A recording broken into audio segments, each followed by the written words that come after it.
You're listening to the home of cool, irreverent, and entertaining talk, right here on LA Talk Radio. You're listening to The Art of Love with your host, Lucia, right here on LA Talk Radio.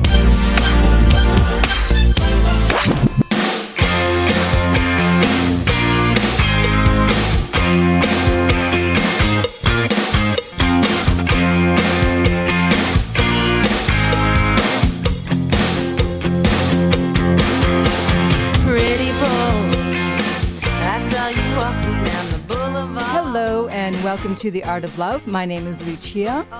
I'm your host and a dating and relationship expert, and I'm here to entertain, educate, and enlighten you about love, dating, and relationships, take your live calls, answer your emails, and speak to authors of books which I find interesting. And today we're going to talk about a topic that you rarely hear talked about, never mind written about. It's a word I use once in a while, but I never hear anyone else actually using this word. And that word is honor. And the title of the book is The Men's Code of Honor, 66 Principles That Make a Man. And I'm lucky to have the guest here in my studio. It's not often I have a guest in the studio, so it's always nice when I do. And that is Dan Stradford. Welcome to the show, Dan. Hi, it's great to be here. And the website is whispercanyon.net. And a little bit about Dan. Dan Stradford's articles have appeared in Time, the Los Angeles Times, the Chicago Tribune, and other major media outlets. He's been interviewed by the Wall Street Journal, CNN, USA Today, in addition to other media outlets. And in addition to his writing, Stradford is a successful businessman and president of Safe Harbor, a nonprofit alternative mental health organization. So I know there's a good story in how you came to write this book, so tell us. Well, it was a day in Utah, and I was traveling with some friends of mine who had two teenage sons, and we were talking. I was telling them about how I'd watched a boxing match, a women's boxing match for the first time with some men, and I had a bunch of guys over to the house, and I was telling them how every guy in the room was groaning and just gasping out loud because they couldn't tolerate watching this woman. There was one woman far more aggressive than the other, and we were watching this woman getting beaten up. And none of us had ever seen women's boxing before. And so one of the young men, my friend's young sons, he said, "Well, why is that?" And I said, "Well, because men have this unwritten code in them that we protect women. We don't want to see them get hurt. And so it's very difficult for all these men in this room to stand by watching this woman being beaten."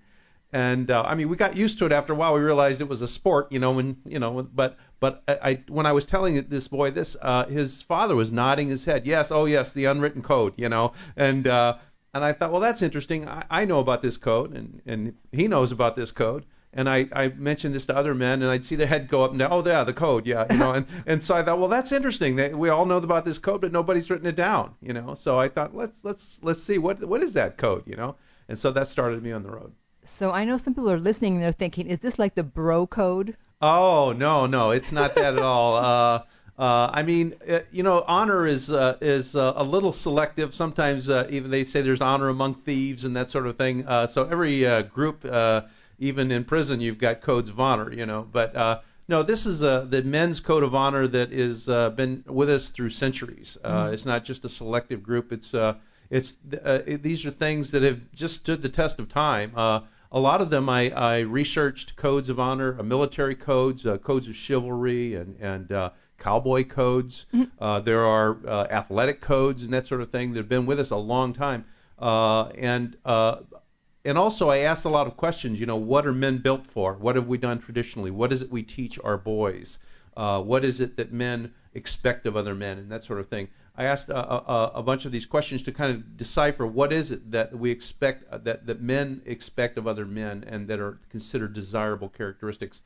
And that's distilled it into 66 different points. And like I said, a lot of these are drawn from ancient codes or even more modern codes, military codes, that sort of thing. You'd be surprised how many military codes tell you to tell the truth. I mean, a lot of people know some dishonest soldiers. I mean, every woman certainly has got knows about that.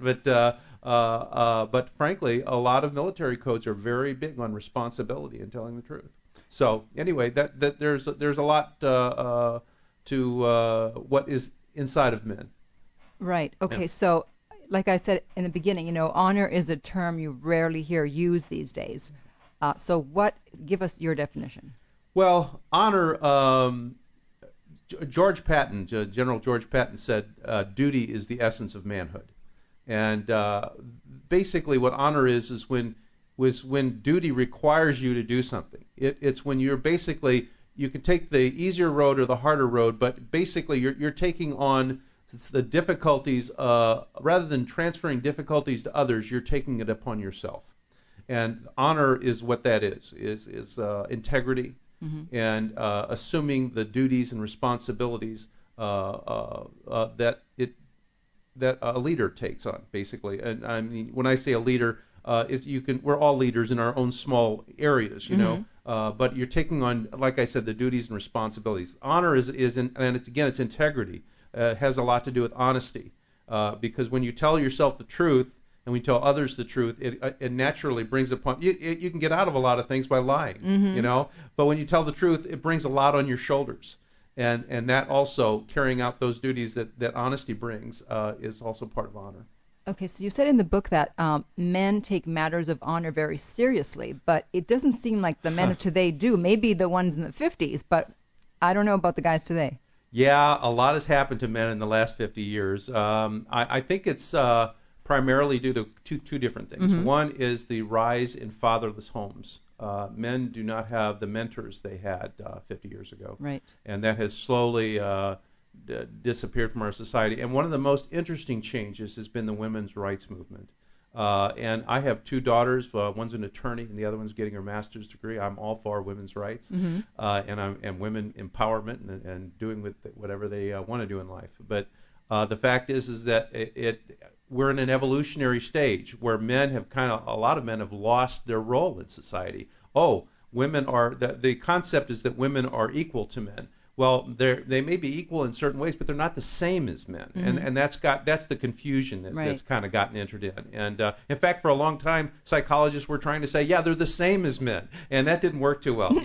They found out that little boys will use carrots for guns, even if you keep the guns away from them. Or if you give them a doll, they'll use it for a hammer. And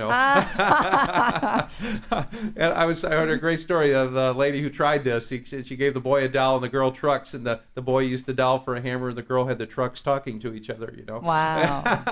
Wow. Yeah. So anyway, we're different, and those influences have caused men to be a lot less responsible, really. And there's the dating scene is when my daughters were going through it, it was pretty incredible to watch. They'd tell me, Dad, there are no good guys out there, or men suck. I mean, that was the thing I also heard, Yeah. And I thought, wow, wait a minute, what happened to the guys I knew, But there are actually a lot of decent men out there, even younger. And as men get older, they get settled down more, and also they pay the price for their behavior. That's right. And so they start to learn, but it takes a while to learn that, unfortunately. They smarten up finally, hopefully. They do, yeah.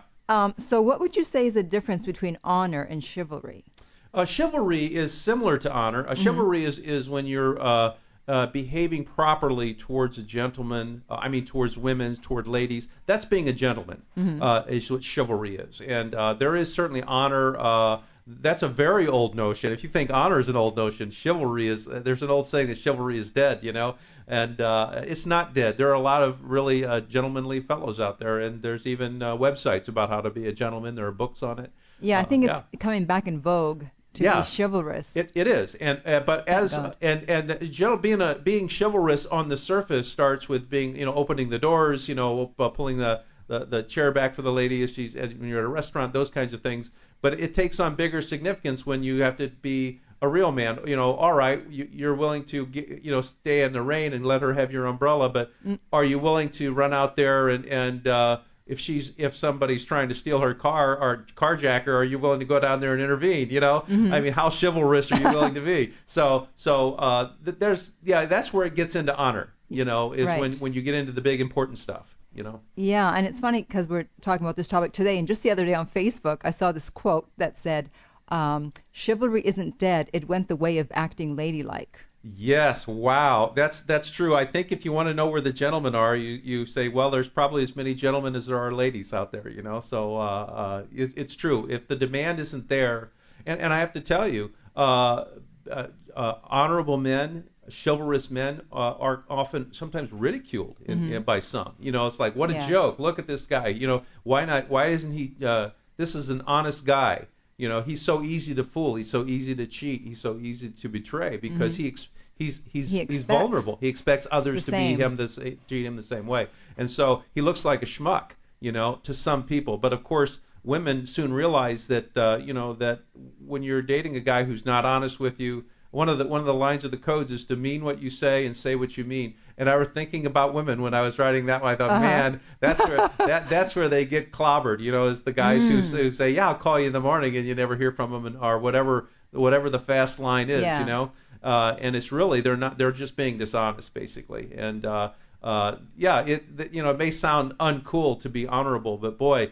Women's and as they get older, they appreciate the honorable guy more. Yeah, that's true. Right, and like with the whole chivalry thing, I hear women saying, "Oh, guys never open the door for me or anything," and I'm like, "Really?" I go, "Guys always open the door for me." I'm wondering if it's the individual woman that she inspires a certain guy to behave a certain way.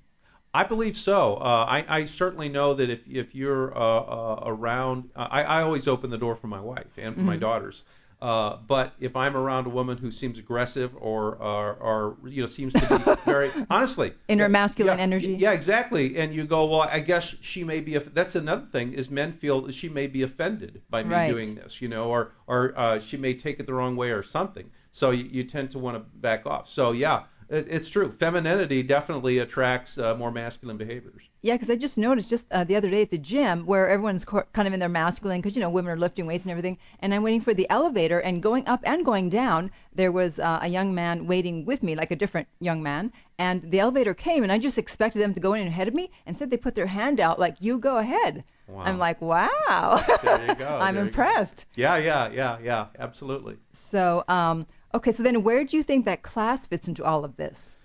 Boy, it certainly is classy to be honorable, but you have, and also to be chivalrous. There's no question about it. But again, it depends on if you're with people who can appreciate it. There are people it probably is more the younger generations who don't, because they're with a rougher crowd, where you see guys using rough language with women, are they, which is fine if that's what the way women want to talk, but a lot of guys, they don't even think to ask. They don't wonder. They just spew whatever they want to in front of women, and they don't treat them necessarily as ladies, but if the women are behaving themselves in a way that's to where you go, oh, I guess she would never expect me to act like a gentleman. She's clearly there's sort of a unisex kind of a behavior, where we're all talking the same, we're all being the same, which sounds very equal at first, but when the difference between men and women is far more fun than the similarities, Right. And I think that when people can appreciate the fact that we are different, that those differences bring on a lot of great chemistry between us. There's a lot less desire to be the same. Right, and speaking of profanity, that's actually one of your principles about, you say that don't use crude language in the presence of women without their approval. Exactly, yeah. When I was a young man, it was don't ever do it. Right. In fact, I've got people in my family who are Christian, and here we're in the Los Angeles area right now, where we live in the cool hip place, but we have to realize half the nation is in the heartland, and a lot of people still think it's wrong to use bad language in front of a lady or in front of a woman. But yeah, at least minimally, you want to have her permission. You want to know that and some women love dirty jokes, they want to hear crude language.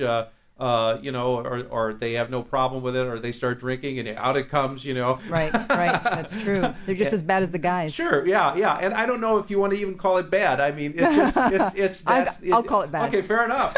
Yeah. And it just gets that way. So you kind of have to learn to shift gears as a guy to adapt to the situation, because you don't also want to treat women in a way that's sort of belittling and say, well, I'm going to exclude you from the conversation, but I'm going to tell the guys this really funny, dirty joke over here. If she wants to be included in the conversation, So it's as a man, it's kind of tough, but minimally you want to show respect. Women are they carry almost a holy burden in our society. They really do. They are the nurturers of our children. They're the makers of our homes. Yeah. And when I was doing the research, especially during the periods of knighthood, cowboys, military, man, these guys get down on their knees and they make the road wide open and clear and lay the red carpet down for women, because they respected women and they realized that we have to, because also women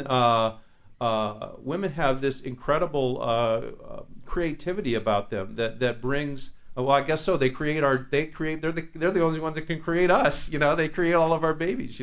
But they make a house into a home. They bring this wonderful femininity and beauty. I've been amazed at my wife how. To me the world would look like a desert, and she'd make it look like an oasis.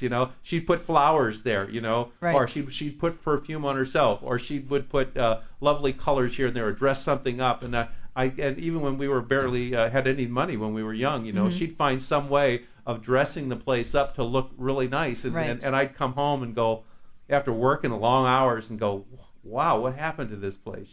But it was this incredible gift that women have, to do that. Yeah, and speaking about, getting down on one knee, that's probably where, do you happen to know where that started, of getting down on one knee to propose? I believe it's, I don't know where that came from, but the relationship between men and women has a lot to do with aggressive behavior on the part of men. Of course, there's plenty of aggressive behavior. There's a lot of men that have died from hammer blows, I can tell you, but delivered by ex-wives probably. Yeah. I believe it is a way of showing vulnerability, to get down on one knee and to show that we have, how humbled we are by the situation, and in offering what we have to asking for her hand.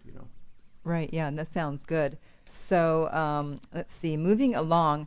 Okay, what is your definition of a gentleman? Oh, wow. Or have we already covered it? Well, I think you mentioned chivalry. I think that being a gentleman is really smoothing out the relationships of life between a man and a woman. I mean, also there are other things that men do that are not related to women that gentlemen do. A gentleman's agreement, for example. Right. But I believe that's what it is. It's smoothing the rough edges of life, so that in the relationship between a man and woman, so that you actually give deference to women. And most guys have no problem with that. That's the amazing thing. Is that even the guys who, like you say, they're not. You don't think this code is within them, but if I talk, I've addressed men, and I've looked at the looks on their faces, and they know. They know what I'm talking about. They know. They know. They might be able to fool. Right. There are women in their lives. Right. Women don't think it's expected of them, but you get them around a bunch of guys and who say, "What the are you doing? What are you doing treating a woman like that?" And holy smokes, boy, you can see them get caught in their tracks. They know they're not doing what they should do if they're behaving badly.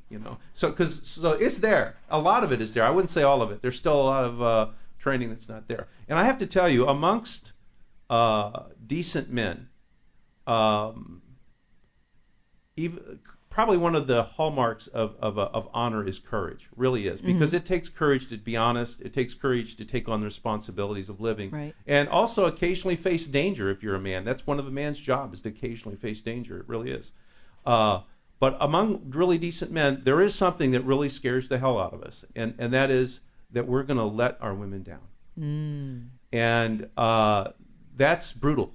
The idea that we won't be able to provide for our children, or the idea that we're going to leave our wife in a bad way if they say something happens to us, or if somehow, we betray our women in some way, there are guys who have, let's say, a drinking problem, and it kills them, when they realize what they're doing to their wife or girlfriend. Because also, again, women are very nurturing, and they're often very trusting. Right. And so they let guys get away with a lot. Yeah.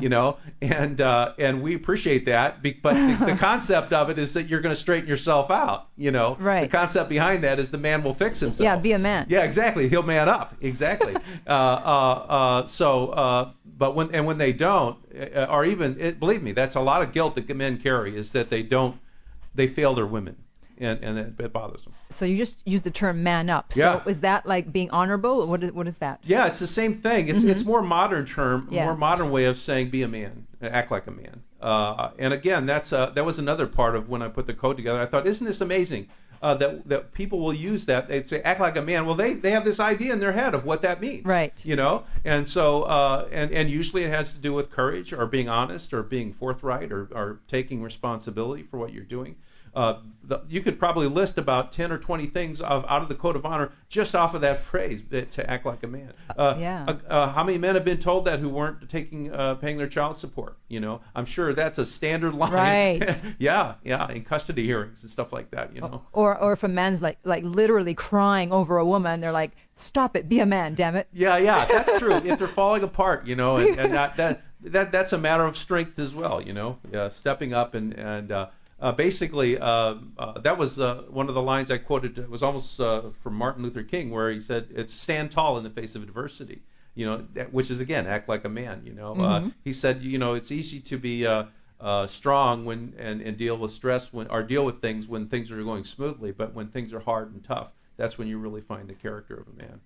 Yeah, and I often see women these days, they're using the term real man. I want a real man, or a real man would do this, or a real man wouldn't do that. So what's your definition? Have we already covered it again? No, again, the tough part about that is they maybe they think a real man is really good looking guy too. Maybe that not. helps. And honor is part. When they say a real man, they mean a man who won't betray, won't cheat on them. A man who shows up when he says he's going to be there. He doesn't lie to them. He keeps his word. Those are the kind of things that they're usually saying. Yeah. But obviously, when men come, they come in packages. So they also want a good money earner. They want a guy with a good personality, sense of humor. Maybe they like a guy with power. So sometimes they trade off. They go, well, this guy's not real honest, but he makes good money. He's a hell of a good-looking guy. So we'll take him. Yeah, exactly. And then they wonder down the road. Well, I don't know. What should I have taken? Right. Yeah. So what do men expect of other men? Wow. I just did a talk. In fact, I did talks for 2 days at the Sacred Path Retreat for Men. It was a Path of the Sacred Warrior, they call it. This was remarkable because you really get to see there when there was no woman anywhere. Right. So it's a different energy. Totally different energy. Yeah. And these guys sit and talk about what bothers them and what's on their mind. I saw a lot of men in tears.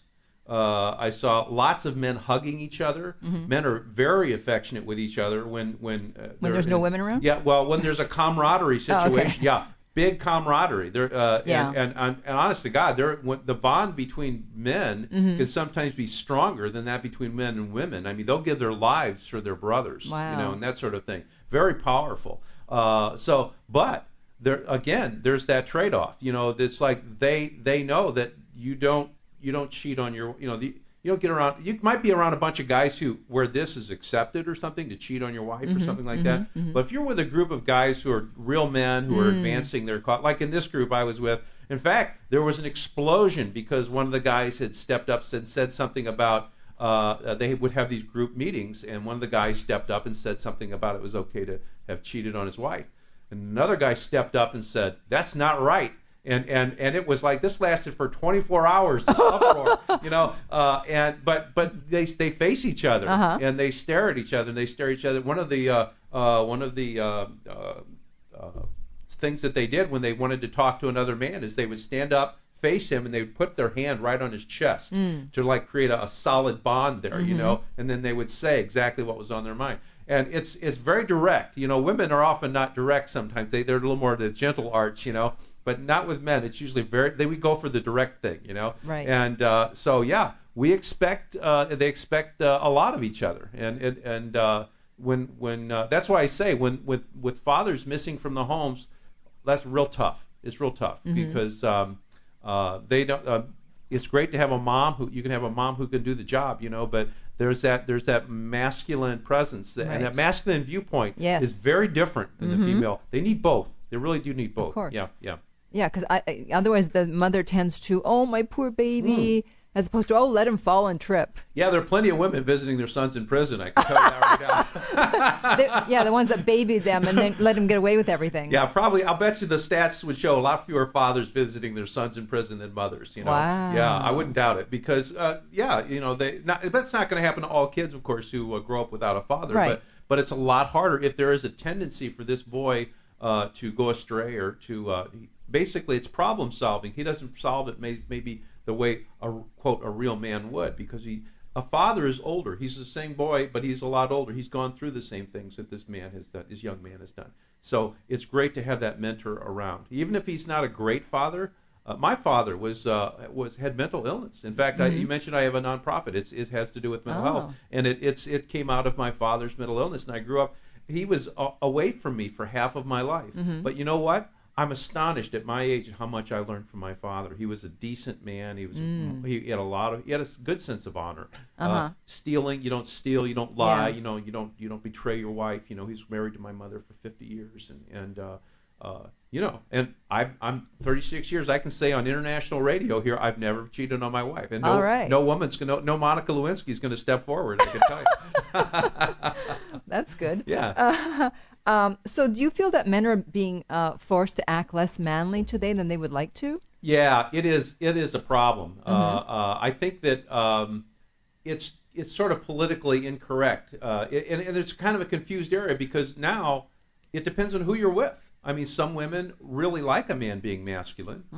Some may think he's being too aggressive, or he's not like politically correct. I should say. You know, it's like, well, he's expressing the difference between him and women. You know, like he might say, obviously, if you were 20 years old and I were saying these things, you would probably have, well, maybe he's being sexist, you know, maybe he's being gender, whatever the political phrase is, gender or something or other, you know, restricted or whatever, and whereas, you know, they're living life more in theory than they are in reality. You know what I'm saying? Yeah. So I think a lot of guys they're just confused by all this, and so they don't want. Obviously, we don't want to do harmful things. You know. Yeah. Most men are decent, even the ones who lie. Some are who aren't all that trustworthy. They generally don't want to do harmful things, and so they kind of back off from being aggressive or expressing themselves as men. What do you think about the phrase? Well, I'm the man, so I make the final decision. Boy, that belongs between the spouses, you know, or the boyfriend and the girlfriend, or whatever you want to call them, the relationship. It's some women like that concept, you know, and if that's what they want, then that's the way it should be. Sure. But it should be, I believe, it should be a democratic decision to make. It should be. It's not a dictate. In other words, it doesn't start from the beginning of the relationship, what you just said, you know. I think that because, you know, obviously the role of men and women has been changing over the centuries, and it's still pretty bad in the Muslim world. There's a lot of restrictions on women, you know, and in other areas. But those women too, it's kind of obvious. Eventually, they will find their freedom, you know, and they will gain the rights that women have here in the United States. But we're at a point in our evolution, I think, where it has to be agreed upon. The powers have to be shared. And if in the roles, let's say the woman doesn't like to deal with money, she said, look, I want you to make all the final monetary decisions, because the guy's really good with money. You know? Or sometimes the other way around. I know plenty of relationships where the guy tells his wife, look, you know, you handle the money, tell me what I can buy, here's my check. You know, I've heard that how many times. My husband comes home and brings me his paycheck, you know. So it really is. It's a matter of what's agreed upon is best for the couple, I think. You just reminded me, they showed this lottery winner last week, not the ones that just won the big jackpot, but someone else in the past, and the guy had like a huge check, and he's like, well, I've been married 46 years. I know what to do with this. And he gave it to his wife.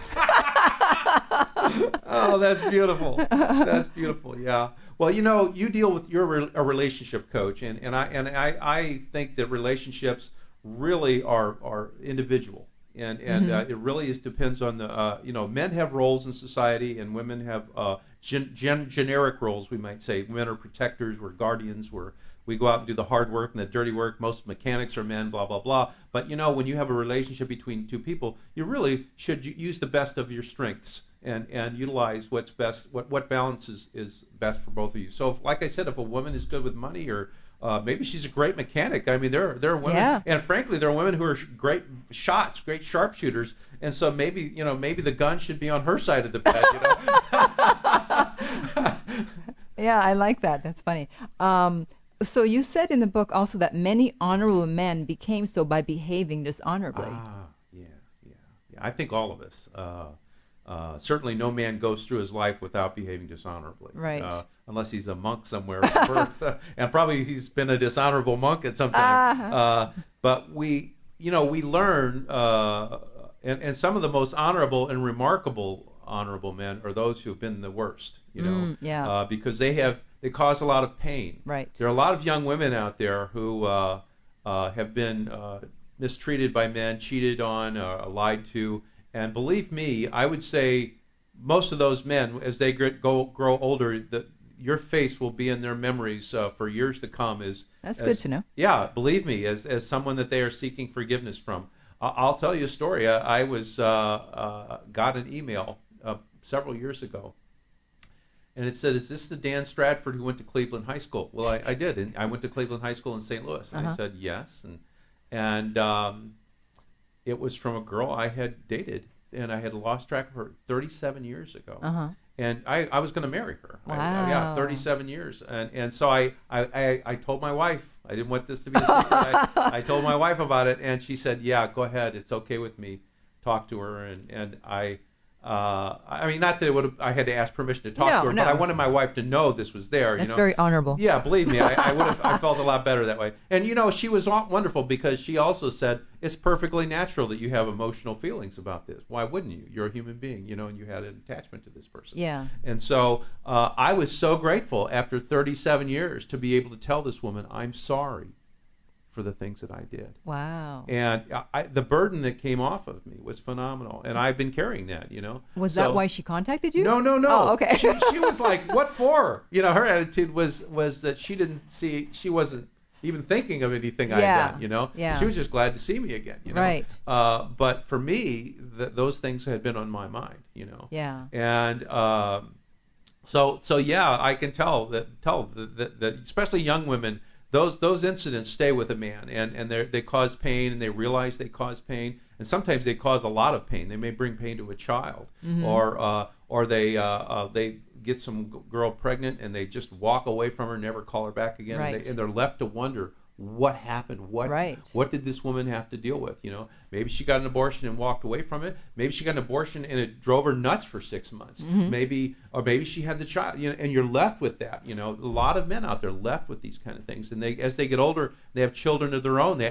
Sometimes they'll look at their own child, they'll wonder, does he have a brother out there? Things like that. So believe me, we pay the price, and that's what causes us to start acting straight. Yeah. In fact, speaking of someone getting pregnant, one of the principles is marry the mother of your children, which people automatically did that in the 50s, but now not so much. Not so much, and they think it's no big deal, like it's a lifestyle. But the truth is the statistics are horrible. I mean, and it's not my statistics. It's not like a political thing. These are statistics the government gathers together. If a child is not living with his biological parents, but is living with two, like his mother and a boyfriend or something like that, the chances of abuse are 8 to 10 times higher, and neglect. And a child who's living who's raised by his biological parents, much lower rates of teen pregnancy, drug abuse, joining gangs, going to prison, dropout rates. I mean, you name it. If something bad can happen to a kid, the rates are far higher in a home where he's not being raised by his biological parents. And the point is that men have gotten into this thing of just walking away from and saying, just get an abortion. As if women. I mean, I know that's a very hot topic, but men are almost never discussed when you discuss abortion. It's incredible. Mm-hmm. I mean, it's incredible. They're 50% responsible for this. Right. And yet they're never it's always like the women, if they call it a woman's issue even. Yeah. I mean, come on. That men are causing these births or these conceptions, and yet they walk away and leave the responsibility so often on the women, or they push it on the woman. They say, I'm not going to raise a kid or something. They really give them a hard time. Mm-hmm. Instead of it being it's kind of hard to make a rational decision sometimes in these situations. But a lot of them are bad guys, and I'm amazed at how much this is tolerated in our society. I mean, we don't talk about it at all. Yeah, and also, a friend of mine, his girlfriend got pregnant, and they decided to have an abortion. And he said it affected them very adversely. They didn't realize the magnitude of the decision they made, and they felt horrible afterwards, and they ended up breaking up. Yeah, absolutely. There are, when I was working on that particular section of the book, because I'm a man, I don't have the background in this that women have. But I started looking into it. Women, there are counselors out there who simply counsel women who have had abortions because the after effects, not all women, but for some women, even suicidal. Some women can become suicidal. Yeah, absolutely, and that's not uncommon. I mean, not broadly a situation, but it happens, and so it's not a small thing for men to just walk away and dump this on women. They're responsible for this happening. Right. So, yeah. Okay, so moving on, another of the principles is do not let your appetites rule you. Oh my goodness. I like this one. Yeah. This is the guys. Now, see, this is what guys know a lot about. We eat a lot of food. We have lots of booze at the party, and we like to just think of a Super Bowl game. Okay, Right. You got all the food, you got the booze, you might even have some drugs there. There's the sex, there's porn, there's gambling. That we love to. The poker nights. Women don't have poker nights. It's the guys. No, you're right. We love that wonderful thrill. That rush that we get from all these wonderful, beautiful things in life. And frankly, in moderation, that's fine. Mm-hmm. But it's when they take over us and they cause us to we spend all of our money. We leave our family with nothing. They can't pay the rent. We walk away with other women. We can't. We lose our job because we're up every night watching porn on the internet. Mm-hmm. It's bad, and a lot of men just really get lost in their appetites. Food, the obesity is a big problem right now, and I'm I could lose some weight. I mean, it's a situation where people, and it causes. There are a lot of men. In there, let's say right now, a lot of men are not ready for retirement because of the recession, other things. They're not ready. But there are guys in their 60s, hit 60 years old. They've got heart problems. They got diabetes because they're way overweight, and they're not prepared to deal with this, and they're not prepared to take their family the rest of the distance. And they might die early and leave their wife with nothing to get to carry her the rest of the way. Yeah, and also like when I read that, to me, it's like I think about, especially like guys in their 20s, because they're always, chasing women, trying to get sex. And, my thought is if they would just focus on what they want to do with their life, and instead of chasing all these women, either just get a girlfriend or just forget about them if you can, and focus on what you need to do. By the time you get to 30, you'll be successful and you'll have your choice of women. Yeah. You're so right. Yeah, that's another problem with any kind of addiction is it takes your attention off of things that could be very constructive. Right. And I have to tell you, if you're a guy out there and you're in your teens or your early 20s, you want to beat the competition, stay focused. Stay focused on getting stuff done, and it's fine to play with your iPod and your other stuff, but and goof off and on the internet all night long, but if that's what the other guys are doing, that's where they're wasting their 20s. Right. And so you want to be the guy who gets an edge, gets in there, digs in. Yeah, absolutely, because it's sort of like pleasure has become the goal. The goal, exactly. And unfortunately, you lose. Real life is out there. It's not on a screen. It's spending time with your kids, spending time with your mom, your brother, your friends. It's building, it's digging in a garden. It's maybe making a movie if you're a student filmmaker. It's writing an incredible poem or song or doing some dance. It's the real world. The real world is out there. Mm-hmm. You don't want to spend it tied up in your head with your appetites. Yeah. Yeah, very, very well said. Okay, so under the topic of integrity, your chapter on integrity, you said keep your word, which I've always said, you know what, the problems, if men would just keep their word, probably 90% of the drama in relationships wouldn't exist. I couldn't agree with you more. I run a business and I do a lot of hiring, and I am always amazed at how many people just cannot tell the truth and keep their word. You would be amazed at how many people say they're going to show up for an interview. I've heard. And even in the recession, I know, it's crazy. I would say a third of the people who say they're going to come to an interview at least don't show up, and they don't call because their attitude is, so what? I don't know this guy. What difference does it make? And they don't have the courage to face someone maybe with a little disappointment. The guy goes, oh, I thought you were coming. But how hard is that? Right. But yeah, I agree. Keeping a man.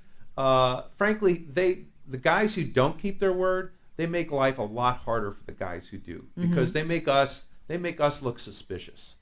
They make us seem untrustworthy too, and it takes a while for us to gain the trust of other people, of women or even kids. There are a lot of kids who won't trust a man, or let's say a daughter who's grown up with a father who doesn't keep his word, who's a cheater or a drunk or whatever he is, and she's suspicious around men too, because she's never seen one who really is. She's never seen. Yeah.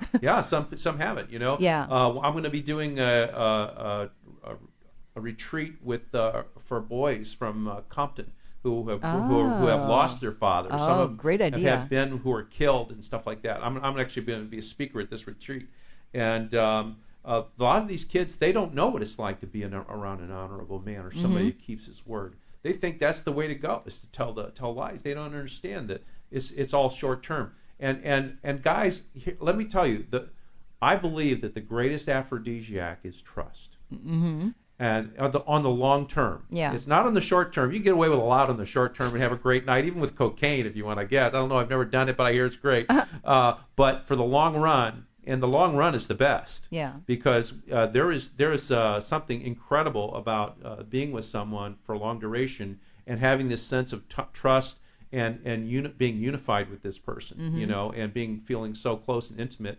and not feeling like you're going to get hurt, so you can't quite reveal yourself to this person. And so that's a great aphrodisiac right there every day of the week. Exactly. Let's do a few more here. You said show compassion and mercy for the weak, the dependent, and the helpless.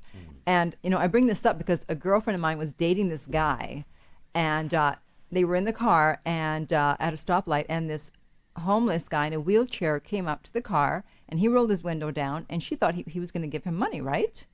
Instead, he goes, hey, did you meet any women tonight? Oh. And then he rolled up the window and drove off. Oh. And I was like, stop seeing that guy immediately. Yeah, that's cruel. Wow. That's hard to even think with. Boy, that hurts. I know. Yeah, there are unfortunately guys who have fun at others' expense like that, And I was actually surprised when I first read this. This is actually from the Knights Codes. The Knights were the ones who established this concept of having compassion for the less fortunate, you might say. And but really, when I thought about it, if you look at the films from World War II, or you hear stories, lots and lots of stories of when these soldiers came in. How many, when they went into Auschwitz, they were so horrified by what they saw that had happened to these people that I think they were letting them actually kill the guards by with their bare hands because they so stood angry. by. Yeah, they were so angry at what they saw. Or when they invaded places where there was no food, for in Austria they'd run out of food, for example, and the Americans got there. They were happy to give chocolate. You always hear the story of the chocolate bars to the kids, right? And so lots of men. It's very inherent in men to want to help the less fortunate. There really is there. You don't see it in our society so much because we're kind of, like I said, we live in a very pleasure-oriented society where it's all about me, Right. you know. But when you put them in a position where they see really kids or other people in bad situations, it's remarkable how many come forward. Yeah, I believe it. What about, okay, you said to honor women and their feminine nature. So what do you mean by that?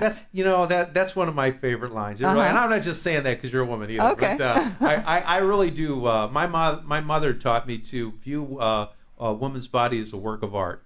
And I thought my mother didn't give me a whole lot of great advice. Okay. But that was one of my favorites, you know. And it's like women are different from men. And vive la différence, you know. Here. Absolutely. Because we're built to be attracted to each other, and we're built to work together, and on many different levels.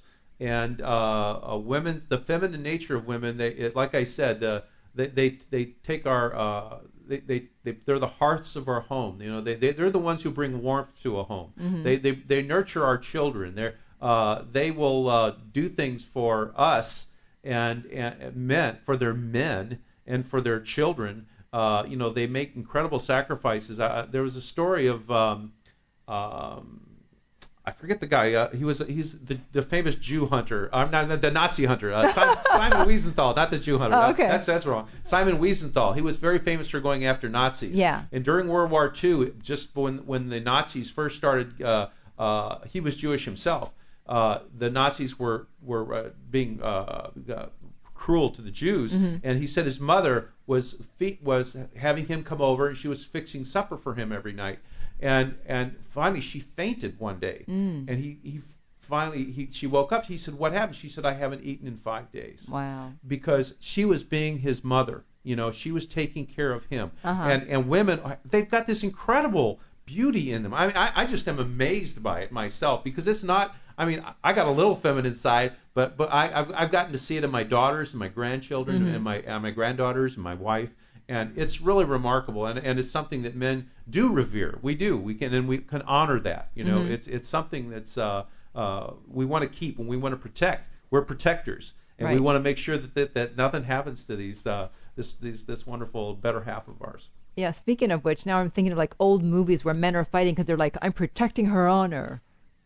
Yeah, absolutely, yeah. Well, there is that, you know, where they basically, the lady, You disrespected her. Somebody disrespected her, and we don't do that anymore because we have laws now, you know. Right. And you can get thrown in jail, and that doesn't do too much for your lady when you're in jail. So. Yeah. But yeah, definitely, that was a form of things. In fact, it's funny. The last chapter of my book is called The False Code, and it's how things of old that used to be there are no longer really applicable. You know, like when I was growing up, it was if he hits you, hit him back. You know, which is classic with a guy. You know, right.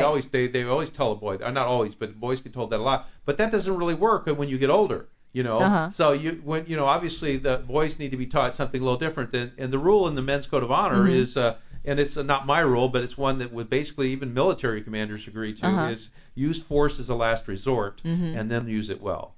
Sometimes when you're on the playground, you may have no choice but to hit them back. Yeah. You know, you may be, otherwise you're going to be in big pain if you don't defend yourself. Yeah. That could happen too. So that may be necessary. But you got to look around and scope it out and say, is this my only choice here? Right. Yeah. Good idea. Because a lot of times men think, well, you know, if I don't fight back, then I'll look like a pussy. Yeah, that's true. No, they do get that. Definitely so. And that's a big offense for a man. They do not want to look. They don't want to look feminine in front of the other guys. Definitely not. Right. Yeah. Okay, and then finally, I'm sure you've heard the expression "bros before hoes." Oh, What yeah. do you think about that? Well, you know, I think that's sort of within a certain small culture of men. It's like they're basically The ones that hang out with hoes. Yeah, exactly. Yeah. well, it tells you a lot. First of all, it tells you they're not honoring women in their feminine nature. First of all, they're calling them whores, right? Which is definitely a disrespect of women, and it's really out of perspective. You can think that when you're in your teens and your early 20s, maybe, but you have to live the rest of your life. The bigger part of your life really is when you're having children, raising them. Or maybe you're not having your own children. Maybe you're an aunt or an uncle or something like that. Or you could even adopt children. You know. Right. But you spend most of your life as an adult, And in an adult world, bros before hoes doesn't work at all. I mean, unless you're really a pretty sloppy adult, Yeah. and you're hanging out with your loser friends, it doesn't really work too well. You got to show respect for women, and you ought to honor their feminine nature, and respect men who, one of the last lines of the code of honor is to respect men who promote honor. Perfect. Yeah. Wonderful way to end. Thank you so much for being on the show. It's been my pleasure. It was wonderful. So again, the book is The Men's Code of Honor, 66 Principles That Make a Man. The author, of course, is Dan Stratford, and the book is available at whispercanyon.net. And before we go, I just want to remind you about my website, theartoflove.net, where you can sign up for my free weekly newsletter. And my book, Lucia's Lessons of Love, is at lessonsoflove.net. Thank you so much for joining us, and until next time, remember that love inspires, empowers, uplifts, and enlightens. You're listening to The Art of Love with your host, Lucia, right here on LA Talk Radio.